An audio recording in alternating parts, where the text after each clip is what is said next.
پەرلەمانی کوردستان بۆ پەسەندکردنی لیژنەی یاسایی کۆبوونەوەیەکی نائاسایی ئەنجامدا بە 73 دەنگی بەڵێ لە بەرامبەر 6 دەنگی نەخێر. لیژنەی کاروباری یاسایی پەرلەمانی کوردستانی پەسەند کرد. هاوکات سەرجەم فراکسیۆنەکانی پەرلەمان جگە لە یەکێتی کە بەهۆی ڕێگنەکەوتنی لەگەڵ پارتی بەشداری کۆبوونەوەکەی نەکرد. هێمن هەورامی جێگری سەرۆکی پەرلەمانیش لە کۆبوونەوەکەدا ڕایگەیاند. دانانی ئەندامانی لیژنەی یاسایی بە ڕێکەوتنی سەرجەم فراکسیۆنەکان بووە. تا پێش ئەم دانیشتنە کۆبوونەوەیەکی زۆر گرنگ و لە کەشێکی زۆر برایانە و دۆستانە و بەگیانی دیموکراسیانە لە نێوان سەرۆکی فراکسیۆنەکانی ناو پەرلەمانی کوردستان لەگەڵ جێگری سەرۆکی پەرلەمان و سکرتێری پەرلەمان بەڕێوە چوو. لەوێش تاکیدمان کردەوە کە ئێمە لەگەڵ مەبدەئی تەوافق و ڕەچاوکردنی پەیڕەوی ناوخۆی پەرلەمانی کوردستانین. دوای گفتوگۆیەکی مەسئولانە و بە گیانی پەرلەمانی و گیانی دیموکراسی و یەکتری قبولکردن هەم ئالیەتی ناوپەیڕە و لە بەرچاوگیرە هەم ئالیەتی تەوافقیش لە بەرچاوگیرە.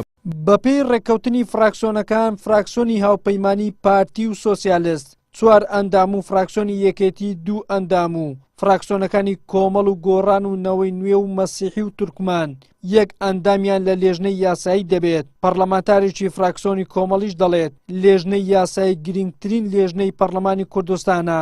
هیچ پرۆژە یاسایەک یان بڕیارێک ناتوانرێت ڕەوانەی هۆڵی پەرلەمان بکرێت بەبێ ئەوەی بە فلتەری لیژنەی یاسایی دانەڕوات. بەڕێکەوتن گەیشتونە ئەو ئەنجامەی کە بەپێی سیستەمی سانتریگۆ بەرکەوتەی کورسیەکانی پەرلەمان هەر فراکسیۆنی چەند ئەندامی هەبێ لە لیژنەی یاسایی. ئێمە وەک فراکسیۆنی کۆمەڵی ئیسلامی 1 ئەندامان بەرکەوت لە لیژنەی یاسایی و لە پەرلەمان دەنگی لەسەر درا و ئێستا ئەندامان لە لیژنەی یاسایی هەیە. بەنسبەت کاری لیژنەی یاسایی دیارە گرنگترین لیژنە لە پەرلەمان لیژنەی یاسایی، چونکە تۆ پێشنیازی یاسایە خود پرۆژە یاسا ناتوانی بهێنی ناو کۆبوونەوەی پەرلەمان هەتا بە فلتەری لیژنەی یاسایی نەپەڕێ. بۆیە دەبێت لە پێشینەی کارەکانی پەرلەمان هەڵبژاردن یاخود پێکەینانی لیژنەی یاسایی لە پێشینەی کارەکانی پەرلەمان بێت.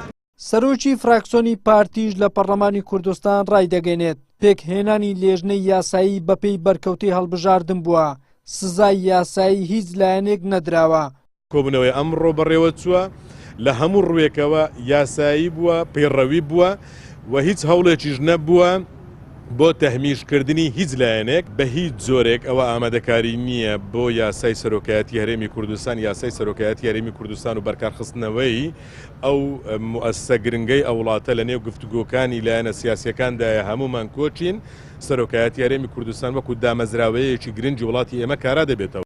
بەپێی پەیڕەوی ناوەخۆی پەرلەمانی کوردستان 15 لیژنەی هەمیشەیی دەبێت. گرنگترین لیژنەش لیژنەی یاساییە کە بەهۆی گرنگی و هەستیاری لیژنەکە بە دڵی پەرلەمان ناو دەبردرێت، چونکە هەموو پرۆژە یاساکان و دەستور و تەنانەت پەیڕەوی ناوەخۆی پەرلەمانیش دەبێت بچێتە ژێر دەستی ئەو لیژنەیە. نابێت ئەو لیژنەیە لە 5 ئەندام کەمتر بێت و لە 11 ئەندامیش زۆرتر بێت. هاوکات هەر بەپێی پەیڕەوی ناوەخۆی پەرلەمانی کوردستان دەبێت لە ماوەی 25 ڕۆژ دوای یەکەمین دانیشتنی پەرلەمانی کوردستان تەواوی لیژنە هەمیشەییەکان دروست بکرێن. وەلی سەلیم، کەناڵی ئاسمانی پێیام، هەولێر.